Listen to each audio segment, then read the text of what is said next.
Well, I think I was extremely privileged because my mother came over here and met my father, not knowing a word of English, and him not knowing a word of Spanish.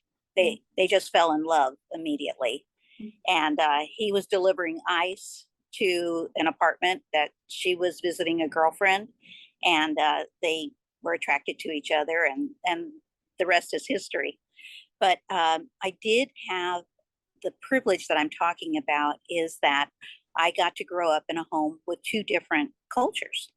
One, I got to see my father and his family interact, but the culture that I was most drawn to was the Latina culture. I felt the warmth, the love, this incredible woman's strength to come over here independent of not knowing anything, just coming over.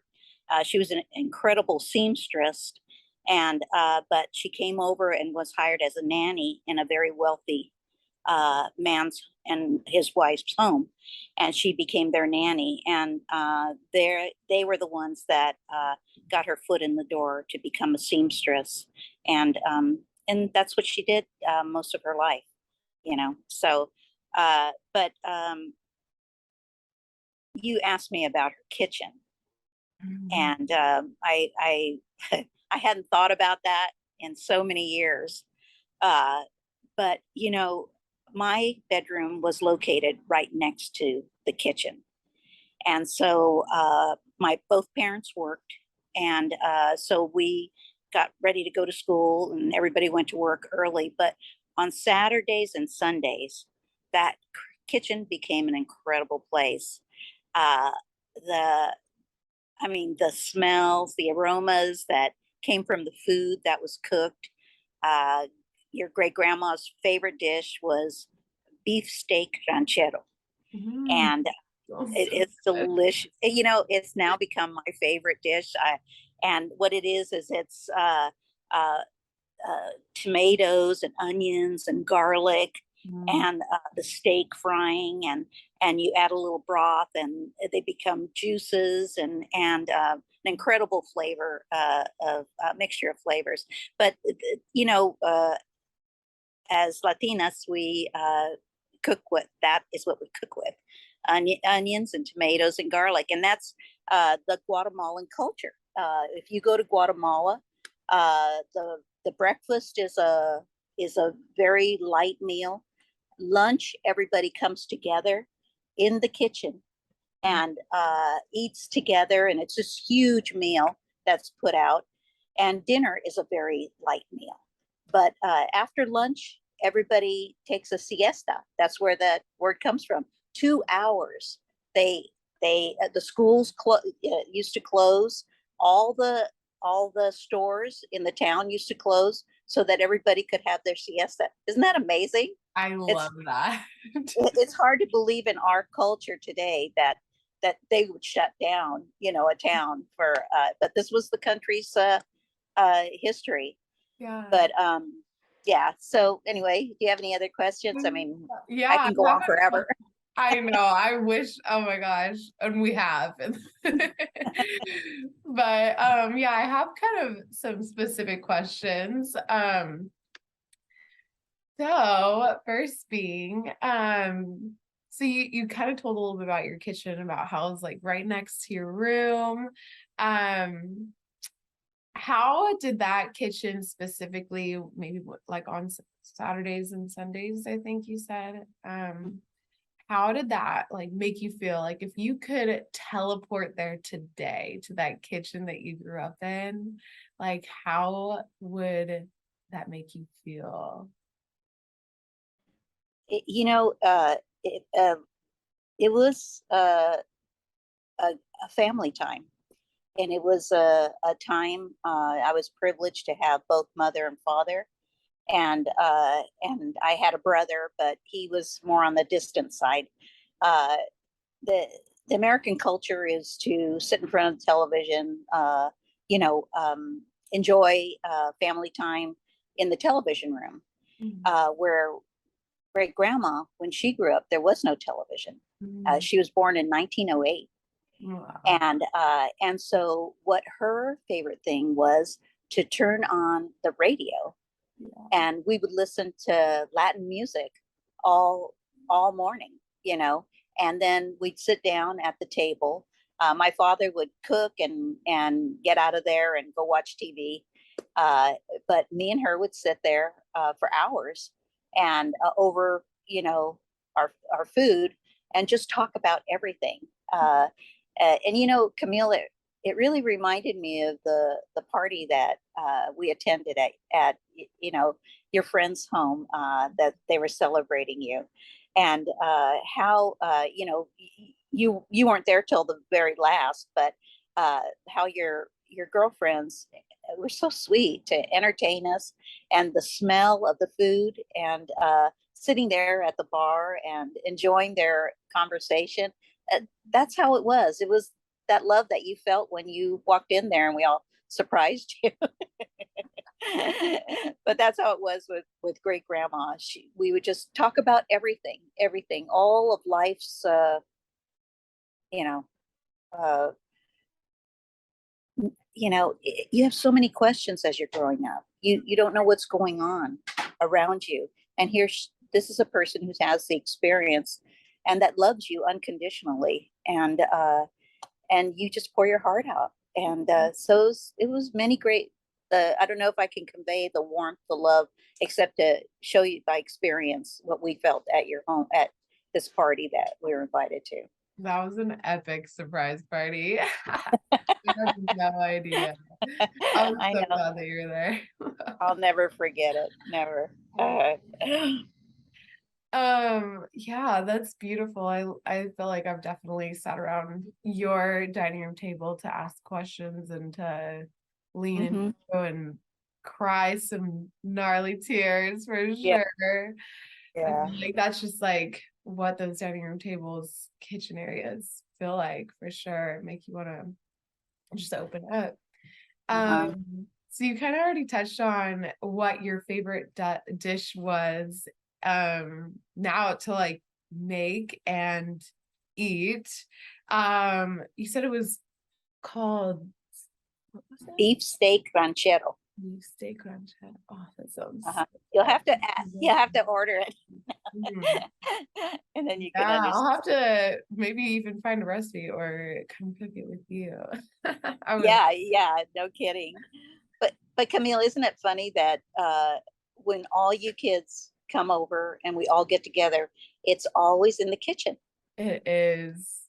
There's certain people that are in the living room watching television, but they're enjoying our conversation and our laughter, and like you say, our tears, and but we always gather in the kitchen. Yeah, I'm so thankful it's like equipped kind of for us, like that huge island. It Yeah, like helps everybody gravitate into all the food that's there and yeah, party shenanigans. yeah. No kidding. Oh yeah, Um, party shenanigans. Yeah, you um, bet. oh my gosh, so many good memories. Uh, So kind of like a final question. Um, oh, actually, I want to ask you one more question. Two more questions if I can. oh, I think you froze again.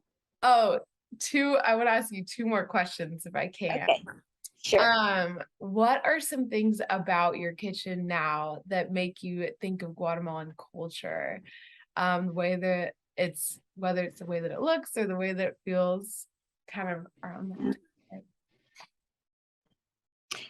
Well, I think I like the music that my mother played. The Latin music is just so uplifting, and even though they're singing about the same things, hearts broken, and then, but the I don't know, it just when I listen to the music, it makes me happy, even if they're singing the national anthem, it just Mexico lindo y querido, that was, you ever heard that one from I Mexico? haven't. I should. Yeah. Okay. Well, I used to love, that was one of my favorite ones. But anyway, so to bring I'm not really one for a lot of music, I enjoy the happiness, the joy that's in my heart, but so I bring flowers, lots of color into my house. I know I have this guy that he's gay, but he's like the most incredible person you ever want to meet. But he was going to come over. He came over to. He's a florist, and so he came over and one day, and he said, "Oh my God, it's like the flower fairy threw up in here." He was just meaning there's so many flowers and so many colors in my house, But it, seeing that reminds me of the joy that I felt when I hear the music. It's like music in my eyes, to have the flowers. So that's why I have so many. I And then the kitchen, so many. Yeah. so true. Your house is very bright and colorful. Thank you, sweetheart. I love it. Okay, final question, and I'll let you get on. But as your grandchild, what are some things, or maybe just one thing, or however many you can think of, that you think that I can do, or that people that have, family members that have immigrated to America, what do you think that we can do to uphold our culture, pay homage, and keep it intact? Well, um, what I see in the culture is wherever I went with my mother, Guatemala, is a very uplifting people. Um, you may even say that they are proud of their culture, of who they are, and of this loving, the lovingness of family, the respect for one another, the adoring of their elderly people, respecting the parents, which is really fading uh, in our in our society today. But we need to keep that as and then the other thing is the strong, uh, not afraid of anything, balls out what you have, and it's natural. It just comes out in you, and so don't be afraid of anything.